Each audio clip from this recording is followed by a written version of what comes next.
新闻一开始，先关心建案基台大地施工造成附近的厝体崩塌，董事长陈世明今总算出来开记者会回实咧，结果才宣布辞职，人就随走去，换总经理来出面，讲刷来有个定建，迄个收这的成本呢，大约是2.45亿，也若针对合建意愿书的征集。基台嘛讲，目前的条件都是一平换一平，超过7成的住户拢有意愿，会交予市府来主导。我为了要负起，因为公司是这案子起造人，所以我基于这个责任，我宣布辞去基泰建设董事长一职，所有责任就我一个人来负担。伫镜头头前，一摆行咧下室咧，因为家己公司的建案时间无细致，海富军的徛家倒去。基台建设董事长陈世明对测试事发了后，拖几若工，上午伫车站出面来下室咧，宣布辞职。是啊，会去现场啊。那所以你们4天都在做什么啊？我讲立委说，其实你们好像门神在户，是有这样的状况吗？所有你的事情应该找到真正的专业的团队去回应哈，会给你们具体的回应，好不好？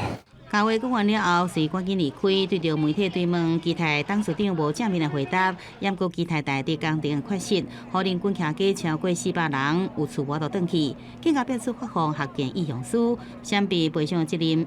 基台建设讲这是不实的指控，并且答应成立1亿的信托，要来安置受灾户。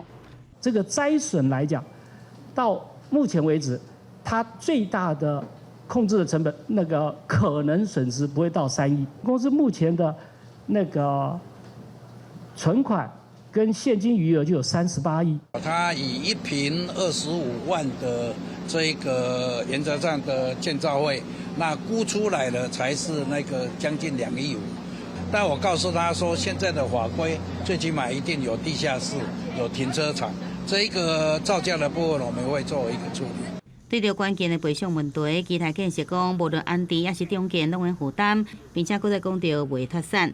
也毋过毋拿资金引发讨论，早伫8个月前有住户讲，把反映这个厝有问题，也无多讨钱来解决。就立委表示讲，基台背后敢若有台北市府做靠山。